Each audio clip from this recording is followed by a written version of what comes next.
Hello guys, আসসালামু আলাইকুম। আমি শাওকাত হোসেন। চায়নাতে আসলে বেশিরভাগ সময় একটা জিনিস শোনা যায় যে চায়নাতে হালাল খাবার পাওয়া যায় না।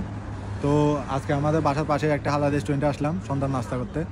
তো দেখা যাক হালাল রেস্টুরেন্টে কী কী আছে আর কী কী পাওয়া যায়। চলেন।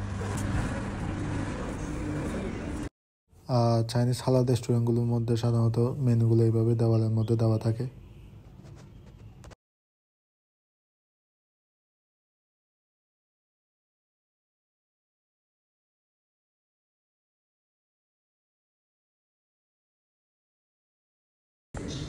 আর এটাকে বলা হচ্ছে ফ্রাইড রোমেন, মানে যেটাতে হচ্ছে বিফের মাংস থাকে।